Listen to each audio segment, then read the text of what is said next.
Now, tonight, we are talking about having the birds and bees conversation with children. Young children are notorious for asking questions that make parents squirm, especially when it comes to sexuality. And sometimes the difficult questions can come much earlier than anticipated, and often at an inopportune time. I am joined by Miss Confidence Nkurununji, a teenage counselor, and Mrs. Lona Magara, an educationalist, but above all, a mother of 4. Welcome.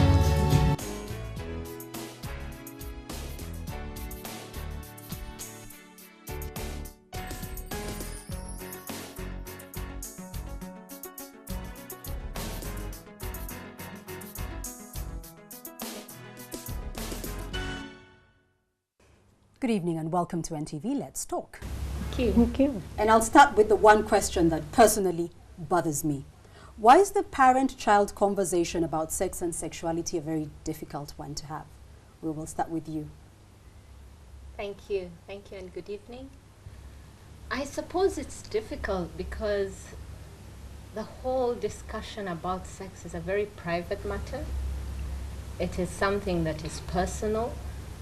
And oftentimes you find that the things that are personal and private are very difficult to talk about unless you have established a good relationship with the person. So even with the children, unless you have already established an ongoing relationship, it's very hard to begin discussing sex and sexuality. Okay, Lona? Sorry, not Lona, Confidence? Okay, it's very difficult because just like Lona has just said, it just depends on the relationship you have with these children. Because if they do not trust you, if you have not made this relationship so from the beginning, they will not start telling you things like sex. It is something we regard as private. So how can I start talking to someone who is not close to me about something that is so close, so private like sex? So how can we create the environment that makes these conversations a bit more comfortable? Actually, we can create the environment by beginning from when these children are very young. When they ask you a question, it is very important to answer them and give them the right information. Don't run away and say, I'll answer tomorrow. Because with children, when they ask you, they want their answer now, not tomorrow. Give them the question, give them the answer, and give age-appropriate information. For a 3-year-old, you give the information that is equivalent to their age. For a 6-year-old and on and on. So you don't shy away. If you do not give them this information, someone else will. And normally the information given by a stranger can be anything. So it is very important. We are their friends as early as they are born. This relationship is nurtured from the beginning. They are breastfeeding, they are going on, they can trust you, they can talk to you. So sexuality will be as normal as other things. Okay, Lona, you have 4 children, right? Yes, I do. Would you like to share your experience with us? You have 3 boys and 1 girl. Yes, I do. Would you like to share your experience with us? In terms of creating that kind of environment that possibly made, was it easy for you to have this conversation with your kids? Okay, like you've just mentioned, excuse me, we have 4 children, 3 boys and a girl, spanning the ages 16 to 22. And like you say, it's not a discussion that comes easy, but when you have established a relationship, and I want to go back to that, discussion of sex and sexuality is just one of the many things that you discuss with children. Okay. And so it should be a life experience. It's something that you do on a daily basis as you discuss schoolwork, as you discuss their friends, as they ask questions, then the discussion of sex would come in. And so even with our children, there wasn't ever a day we said, now there is let's have this talk. Huge talk and let's sit in a quiet place. No, it never happened like that. It was always it came up out of a situation that they had experienced that we would then begin to talk about. I can cite one right now. Please, go ahead. When they were much younger, I used to take them for a sports activity, Kampala Kids League. They are sporty children, so they were involved in all these sports. So I'd take them there. And then on one of those days, we had this experience. As we walked onto the field of this particular school, there was a boy and girl kissing in the corner. And so I was shocked, and so were they. And so when we went to the field, I asked them, so why were you shocked? And so that started the conversation. And we started discussing, when do you start kissing? Why should you kiss? What does the kiss do? Wow. So you begin discussing, and so it's you use life experiences, you use their curiosity as learning moments, and that's how. But if you haven't had a relationship, it becomes difficult to actually seize the opportunity. Very. Everyone, you get an awkward silence, and then everyone disappears in the opposite direction.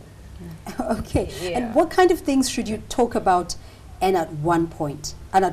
And before we get into your views, this is a question we engaged our viewers on earlier today, and this is what some of them had to say.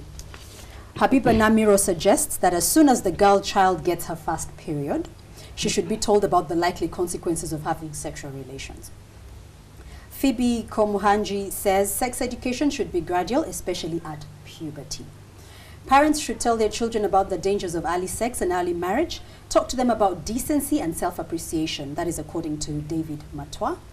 Darius Noamani proposes, talk to them about their physical changes and how to deal with the feelings that arise. And Charles Aylor says, children should be told what it means to be a boy or a girl and how they're to behave at a particular stage. These are just some of the comments that we could sample. But you notice that very many, and even on our Facebook page, most of the comments, many people seem to think that the time to start having this conversation is just before adolescence. That's what most people think. But from your perspective, what kinds of things should we talk about, and at what stage? For me, I believe people should be told, even from the beginning, you are a boy, you are a girl. That is sex education. And then we gradually talk, because children will keep asking you questions. You do not wait for them to be adolescents. They will have made mistakes. You have to explain you're a girl, therefore this is how your body is. We call them private, but for safety purposes, you have to know these are important parts of your body as a boy, as a girl. And we gradually continue. By the time at puberty, then they have understood who they are.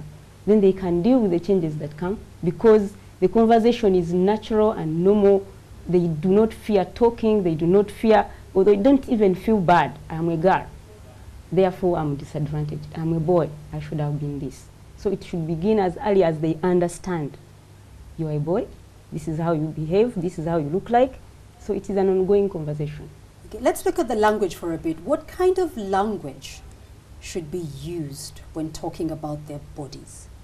And this is I think this is a very important question, because there are people who prefer to have all sorts of names. But is that the best method, or should you actually call these things what these things are? Okay, it's a bit tricky, but it is very important. Like I've said, this is an important part of my body. I've called it private, but I've called it important. I'm giving it a nickname. You've nicknamed it, another person has given it another nickname, it can confuse. So why not call it what it is? Okay, calling it what it is very important. Whereas some languages, if you put it in English, somehow it is nice. But there are some languages which will make it look so, but you find a way of making it an important part of my body, call it that name, and let this name be fitting, so that they can respect it. Alona, your thoughts on the language? I would agree with her. Our local language is a very graphic. So you may want to tone it down, but not demean it, not make it something that's abusive, but give it the value that it's important, yes. I think the English language is kinder. Yes, I totally agree. I totally agree with you. Contraception. Yes. It's a bit of a sticky issue. Yeah. Should it be discussed with children as part of, the older children of course, as part of sex education? Do you think it should? For the older adolescents? Yes. Or the young adults? Yes, but not the adolescents, not the 5, 10-year-olds. The teenagers? Yeah. Should you be having a conversation about contraceptives with the teenagers? Okay, having that conversation is one way, as if you are encouraging them to go on, use them and have sex. So we are saying, it is very important to deal with young adults. Maybe someone has studied, has finished, but again, being in the world where the TV is saying, what is your choice? What is your safe, they call it this choice of saying, what is your perfect choice for contraception? Children, actually as early as 5 years, will start asking you. So we start giving information as early as they ask it. Because they will say, Mommy, what is your smart choice? And that is contraception. You say, smart choice? Then you start from there. But then you explain that this is for adults. And for the younger adults who will say, which one do you think, Mommy, I can use? Maybe you'll have to explain to them the advantages and disadvantages of taking contraceptives. You're not married. What are you trying to control? Lorna, do you think talking about contraceptives actually encourages children to go out and have sex? Children are very curious. So usually when you discuss something, they want to try it out. Mm-hmm. One point I want to put across is that even as you discuss sex and sexuality, as a parent, you need to communicate your values. Mm-hmm. So what is your value? What is the whole context of sex? When does it come in? How was it originally intended? Who was it originally intended for? Mm-hmm. And so as you discuss all those issues and you discuss the environment within which it operates, then you can discuss the contraceptives. But when you remove the environment or the original intent of sex from what it was, then you're completely lost. I mean, how do you start discussing contraceptives with a 14-year-old? You need to establish boundary lines, and those boundary lines come in when you're discussing your values. Come in when they're discussing what the consequences are with the child if they go beyond these values. So as a parent in discussing sex, establish the values you're trying to communicate. Give them the boundary lines within which to operate and consequences. And say, look, this is what happens when you go beyond the boundary line. So that even when they're experimenting, they know, man, there are consequences to this. Consequences to their actions. And I actions. have to live with them. Okay, let's look at children. And when I say children, I mean the older ones, because realistically, some children actually are sexually active even as early as, unfortunately, 13, 14, 12, even in the rural areas, children are actually sexually active. How do you have this conversation with a child that is already sexually active? Assuming you never had the talk from the time that they were very tender, and now you suddenly discover either she's pregnant or you stumble upon information that makes you realize she's having sex. How do you have this conversation? You will have this conversation by, first of all, like you said, you'll be shocked. But being shocked and continuing being shocked is not going to solve the problem of this child who is in trouble. You will calm down, you will sit the child down, you will talk to her. Normally she has her own fears. Then you first understand what she's scared of, and then you tell her that there is a chance to start, okay, there is what we call secondary virginity. You've had sex, maybe you are not yet pregnant, we thank God. Although it was not good to have sex at the time you had sex, or maybe because we do not talk about sex, then we can start from there and show her the consequences, show her how she can actually stay safe, because we are now working backwards to recover her from maybe the trauma she could have got because of that early sex, or maybe she was misled by friends. So you wouldn't, although it is not easy to say, oh God, let me just take it, but it's very important to be calm and handle that situation. Because if you become so tough, then you lead her into doing something even much worse. You push her away from you. Yes, push away from you further, and therefore put her in the hands of the poor waiting for her to destroy her more. Lorna? Personally, I would use it as a learning experience. I would want to hear from the child what their experience was, what they learned from it, what they regret about it, and what they think they can use now to move on. And based on that, I would guide them to make the right decisions. If it was an issue of friends, then we would begin discussing how do you make the right choice of friends? What did you do that didn't help you, and so how can we do it better? If it was an issue of ignorance, then I would want to introduce information to them that would help them make the right choices. Like she says, you're working backwards now. So you're trying to work with from the mistakes that they have made to teach them to make the right choices thereafter. Okay, and what should a parent do if their child goes to school, assuming you've had a conversation with the younger children, you've had this conversation at home, and then your child goes to school and actually shares this information with other children who unfortunately their parents have not had this conversation with them. What should a parent do? And it comes back to you, because imagine they call you at school and they say your child was saying X, Y, Z to other children. How would you deal with that? But I think that depends on what type of information you gave your child that would scare away people, that would make the school administration call you back. Like I said, age-appropriate information. You are going to senior one. We are discussing about how you behave as a boy, as a girl, and how you do not give in to temptation. If you surely went and discussed with your friends something like that, if you didn't give condoms or contraceptives, I think that's what would call the school administration to call you and say, here you are, destroying our children. If the information you're giving is information to build your child, I imagine the same information will be used to build other people's children. And therefore, no one will be saying, here we are dying, come here and take your son or take your daughter. So the quality of information you have given is what might determine you being called or not. Okay, Lorna. I would actually suggest to the administration that as parents we come together and have a discussion and agree on how best to communicate to our children this very important topic.